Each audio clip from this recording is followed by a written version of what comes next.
De la fiesta del Kun Agüero, 9 de la selección argentina, Manchester City y otros clubes, tenemos que hablar ahora con Ricardo Juan, como todos los lunes, de jugadores históricos, tradicionales, importantes que han pasado por Mar del Plata. En este caso, Cándido González, que nos trae Rica para hablar de este eximio jugador que tuvo Mar del Plata y triunfó en Tigre. Así es, Ale, vamos a hablar de Cándido González, un jugador que se inició en el puerto de esta ciudad y tuvo una gran trascendencia en el fútbol argentino. Nació, como ahí marca la placa, en 1924, en un barrio de la zona del puerto de la ciudad, y después comenzó sus inferiores en Talleres, también un club del puerto de Mar del Plata.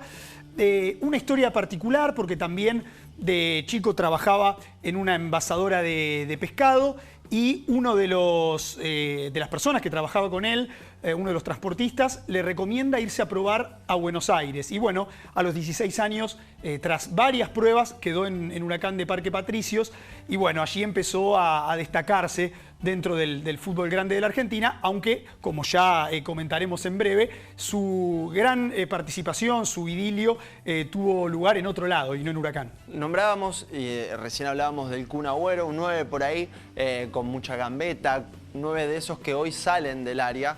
Cándido González, ¿cómo era? Estamos hablando de un jugador muy completo, ¿sí? De mucha potencia, un jugador que tenía un físico de tanque pero sin ser alto, un jugador más retacón claro, físicamente, fuerte, inteligente para jugar, que tenía, bueno, quienes lo vieron jugar, recursos para desempeñarse en distintos puestos de la cancha. Lo hacía como delantero, como 9, también se tiraba un poco a la izquierda, para iniciar desde allí, pero bueno, estamos hablando de un jugador con un gran oportunismo, un gran sentido del olfato del gol, que bueno, después de jugar en Huracán, donde fue compañero ni más ni menos que de Alfredo Di Stéfano, una de las glorias del fútbol mundial, claro, uno de los mejores jugadores de la historia. La saeta blanca. Exactamente, uno de los mejores jugadores de la historia, y que bueno, también triunfó en River, en el Real Madrid.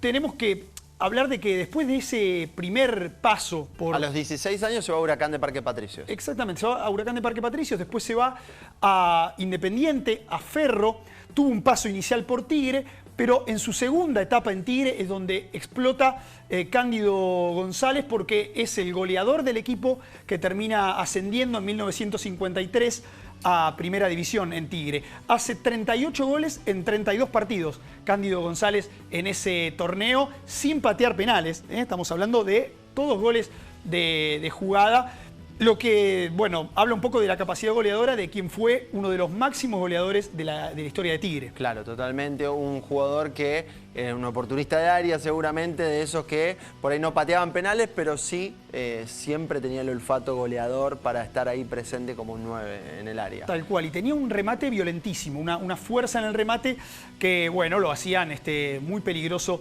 en el área, un físico bastante robusto, muy difícil de controlar para los defensores. Una vez que termina su periplo en Tigre, con participación inclusive en la Primera División, vuelve a Mar del Plata Cándido González, pasa por Banfield, después pasa por Quilmes, donde gana 4 torneos y la rompe toda también en Quilmes, aquí en Mar del Plata, pasa por Aldo Civi y se retira en Banfield de esta ciudad. También tuvo bueno, su oportunidad como entrenador, y también hasta fue árbitro en algunos momentos después de su retiro como jugador, pero está claro que su principal virtud era el gol, su principal bueno, recorrido en el fútbol lo hizo como jugador y marcó realmente una historia en Tigre. Es un prócer, Cándido González. Uno va a Victoria, habla con cualquier hincha de Tigre que, bueno, haya vivido la época, o por lo menos... Se lo mencionan automáticamente. Exactamente. Cándido González, uno de los máximos ídolos también de la historia de Tigre. Y bueno, aquí en Mar del Plata, de hecho, integró muchas veces las selecciones marplatenses y le convirtió goles a ni más ni menos que a Amadeo Carrizo, cuando vino con River a jugar en un torneo de verano aquí contra la selección marplatense. Le convirtió 2 goles Cándido González a un arquero de la talla de Amadeo Carrizo.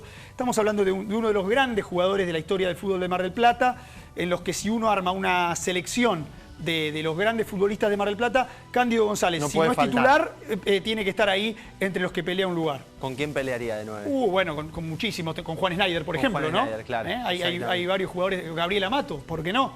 También. ¿Suma? Bueno, Yamará de Erezuma, Yamará, ni hablar. ahí tenés unos cuantos. Bueno, tenemos varios. Hasta también podemos hablar de Quique Mústico. Claro. ¿Cómo no? De los destacados delanteros que ha dado el fútbol de Mar del Plata. Pero lo dejamos para la próxima, esa discusión, si te parece. ¿Cómo no? Murió a los 78 años, el 9 de septiembre de 2003. Cándido González, que contamos hoy aquí en una nueva jornada de Históricos del Fútbol. Hacemos una pausa, Rica, si te parece. Te invitamos a hacer una pequeña pausa, pero al regreso tenemos mucho más, porque Juan lo sigue hoy y lo vamos a repasar.